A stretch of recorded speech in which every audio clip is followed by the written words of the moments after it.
নমস্কার বন্ধুরা, মমস টাচে আপনাদের সবাইকে স্বাগত।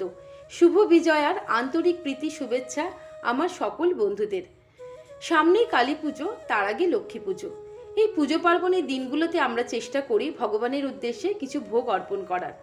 আজকে আমি সেই রকমই একটা ভোগের থালি আপনাদের কাছে নিয়ে এসেছি। আজকে আমি খিচুড়ি, লাবড়া তরকারি, 2 রকম ভাজা আর বানাবো চাটনি। চলুন দেখে নিই কীভাবে আমি খুব অল্প সময়ের মধ্যে চটজলদি এই ভোগের থালি তৈরি করি।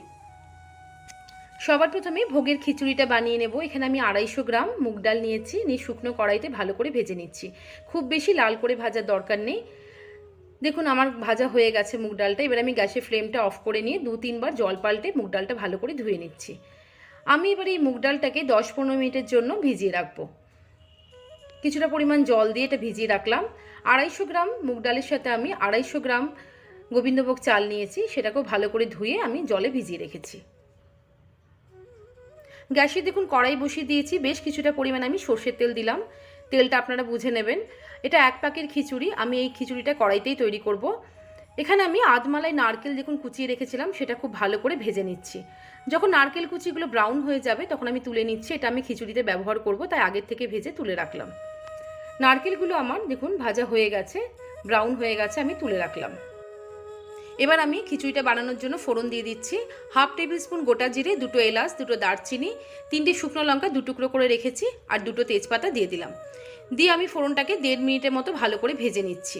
সুন্দর একটা গন্ধ বেরিয়েছে। এবার আমি এর মধ্যে 2 টেবিল স্পুন আদা বাটা দিয়ে দিলাম। আদা বাটা দিয়ে খুব ভালো করে মশলাটাকে ভেজে নিচ্ছি। আদা বাটাটা আমার ভাজা হয়ে গেলে এর মধ্যে আমি 2 ছোট সাইজের টমেটো টুকরো করে রেখেছি, দেখুন সেগুলো দিয়ে দিলাম। টমেটোটা ভালো করে ভেজে নিচ্ছি। এবার আমি এর মধ্যে 1 টেবিল স্পুন জিরে গুঁড়ো দিয়ে দিচ্ছি। জিরে গুঁড়োটা দিয়ে খুব ভালো করে কিন্তু আরেকবার কষিয়ে নিচ্ছি মশলাটাকে। এবার আমি এর মধ্যে 1/2 টেবিল স্পুন শুকনো লঙ্কার গুঁড়ো দিয়ে দেবো। লঙ্কার গুঁড়োটা বুঝে নেবেন, যে যেরকম ঝাল পছন্দ করেন ততটাই কিন্তু লঙ্কার গুঁড়ো ব্যবহার করবেন। এবার আমি এর মধ্যে যে মুগ ডালটা রেখেছিলাম জল ঝরিয়ে, সেই মুগ ডালটা দিয়ে দিলাম। 250 গ্রাম মুগ ডাল আমি রেখেছিলাম, জল ঝরিয়ে দিয়ে দিলাম। দিয়ে খুব ভালো করে দেখুন ভেজে নিচ্ছি। আমি এর মধ্যে দিচ্ছি গোবিন্দভোগ চাল 250 গ্রাম জল ঝরিয়ে রেখেছিলাম, সেটা দিয়ে দিলাম। দিয়ে দেখুন খুব ভালো করে চাল আর ডালটাকে মশলার সাথে মিশিয়ে নিচ্ছি। খুব বেশি ভাজার দরকার নেই, 1 প্যাকের খিচুড়ি কিন্তু বেশি ভাজলে ডালটা সেদ্ধ হবে না। এইভাবে মিশিয়ে নিয়ে দেখুন যে নারকেল কুচিগুলো আমি ভেজে রেখেছিলাম আগে, সেই নারকেল কুচিগুলো আমি দিয়ে দিলাম। দিয়ে এবার সবগুলোকে একসাথে ভালো করে ভেজে নিচ্ছি। এবার আমি এর মধ্যে পরিমাণ মতো জল দিয়ে দিচ্ছি। জলের পরিমাণটা কিন্তু এরকম হবে, 1 প্যাকের খিচুড়িতে জল কিন্তু একবারে দেওয়া যায় না, অর্ধেকটা পরিমাণ সেদ্ধ হবে সেই পরিমাণ জল আমি দিলাম। দেখুন এখানে মোটামুটি 1.5 লিটারের মতো জল আমি দিয়েছি। নুন দিলাম স্বাদ মতো, নুন দিয়ে খুব ভালো করে একবার নেড়ে নেব। নুনটা কিন্তু আপনারা বুঝে নেবেন। নিয়ে আমি ঢাকা দিয়ে দেবো। 20 মিনিট পর দেখুন আমি ঢাকাটা খুলে দেখছি। গ্যাসের ফ্লেমটা আমি মিডিয়ামে রেখেছিলাম। দেখুন জলের পরিমাণটা কিন্তু আমি এইভাবেই দিয়েছিলাম যেন অর্ধেকটা চাল ডাল সেদ্ধ হয়। বাদবাকিটুকু জল এবার আমি দিয়ে দেব।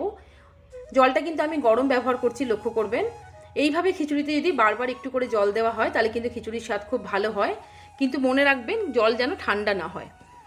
এবার আমি আরেকটু পরিমাণে জল দিয়ে 3টে কাঁচা লঙ্কা চিড়ে দিয়ে খুব ভালো করে খিচুড়িটাকে মিশিয়ে নিচ্ছি। খিচুড়িটা মোটামুটি তৈরি হয়ে গেছে। আমি এখানে একটা ভাজা মশলা ব্যবহার করব। দেখুন আমি মশলাটা গুঁড়ো করে নিয়েছি। 1 চামচ গোটা জিরে, 1 চামচ গোটা ধনে, 2 এলাচ, 2 দারচিনি আর 2 শুকনো লঙ্কা আমি শুকনো কড়াইতে ভেজে এটা আমি গুঁড়ো করে নিয়েছি। 1.5 টেবিল স্পুন আমি ঘি দিয়ে দিলাম। দিয়ে সবগুলোকে একসাথে ভালো করে মিশিয়ে নিচ্ছি।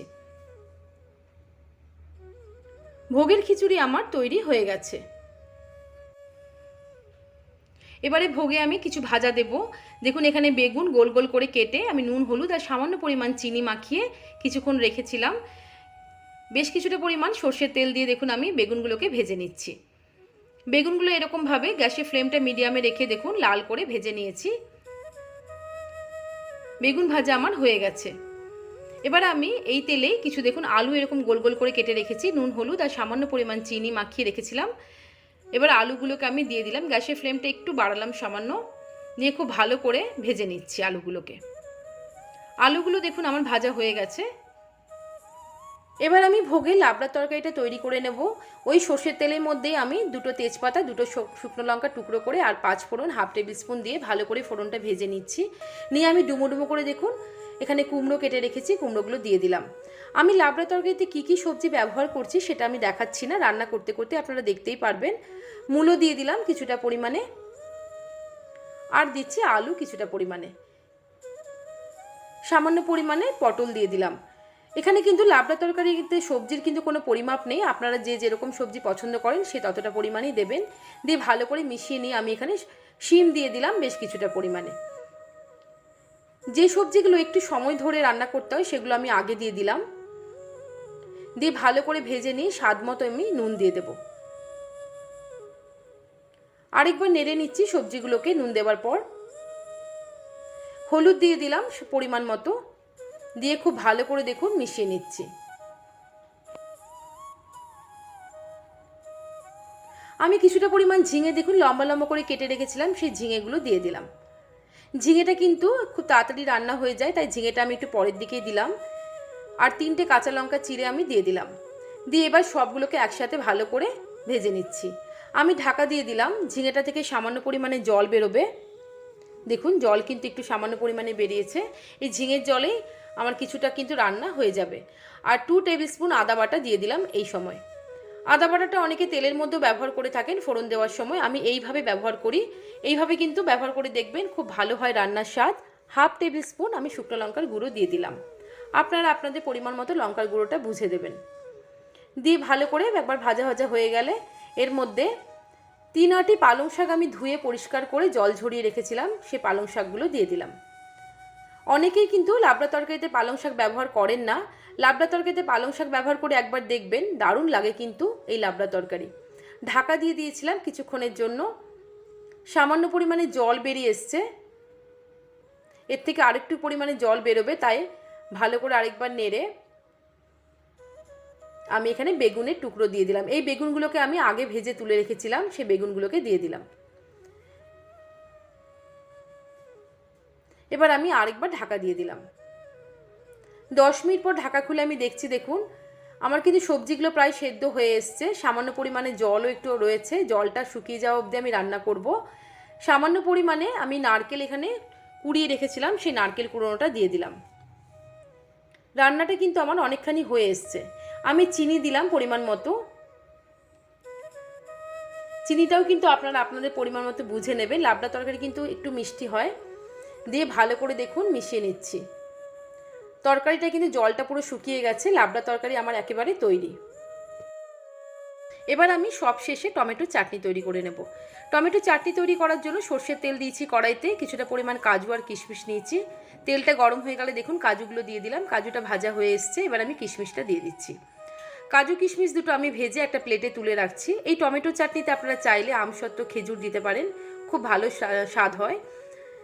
এর মধ্যে ফোড়ন দিচ্ছি 5 ফোড়ন 1/2 টেবিল স্পুন, আর একটা শুকনো লঙ্কা 2 টুকরো করে কেটে নিয়েছি। ফোড়নটা 1 মিনিটের মতো ভেজে আমি এর মধ্যে টমেটো দিয়ে দিলাম। আমি এখানে 250 গ্রাম টমেটো নিয়েছি, নুন দিয়ে দিলাম স্বাদ মতো, দিয়ে একবার নেড়ে নিচ্ছি। খুব সামান্য পরিমাণে হলুদ দিয়ে দিলাম, হলুদ দিয়েও একবার নেড়ে নিচ্ছি। টমেটোটা সেদ্ধ না হয়ে আসা অবধি আমাকে কিন্তু ভালো করে টমেটোটাকে ভাজতে হবে। টমেটোটা অনেকটা ভাজা হয়ে এসছে, এবার আমি কাজু কিশমিশগুলো দিয়ে দেবো। আর 1/2 টেবিল স্পুন আদার রস দিলাম, দিয়ে খুব ভালো করে এবার সবগুলোকে মিশিয়ে নিচ্ছি। টমেটোটা দেখুন ভালোভাবে গলে এসছে। এবার আমি এর মধ্যে 1 কাপ পরিমাণ চিনি রেখেছিলাম, সেই চিনিটা দিয়ে দিলাম। এখানে 50 গ্রামের মতো চিনি আছে। চিনিটা দিয়ে খুব ভালো করে আমি মিশিয়ে নিচ্ছি। চিনিটা যতক্ষণে মেল্ট না হয়ে আসছে ততক্ষণ কিন্তু আমাকে নেড়ে যেতে হবে। এখানে আমি জলের ব্যবহার করব না। টমেটোটাও সেদ্ধ হয়ে এসছে, আর দেখুন চিনিটা মেল্ট হয়েছে। চাটনিটা আমার কিন্তু একেবারে তৈরি। এইভাবেই ভোগ রান্না করে যে কোনো পুজো পার্বণের দিনে আমি ঈশ্বরের উদ্দেশ্যে অর্পণ করে থাকি এই ভোগের থালি। আপনারাও কিন্তু সুন্দর করে সাজিয়ে এইভাবে ভোগের থালি অর্পণ করতে পারেন আপনাদের ঈশ্বরের উদ্দেশ্যে। আর আমার চ্যানেলটিকে যদি ভালো লাগে তাহলে কিন্তু অবশ্যই সাবস্ক্রাইব করার অনুরোধ রইল নতুন বন্ধুদের কাছে। আর পুরনো বন্ধুদের অসংখ্য ধন্যবাদ আমার পাশে থাকার জন্য। আর রান্নাগুলো যদি ভালো লাগে লাইক করবেন, শেয়ার করবেন, আর কমেন্ট করতে কিন্তু একদম ভুলবেন না। সুস্থ থাকবেন, সকলে ভালো থাকবেন। এতক্ষণ আমার ভিডিওটি দেখার জন্য আপনাদের অসংখ্য ধন্যবাদ। নমস্কার।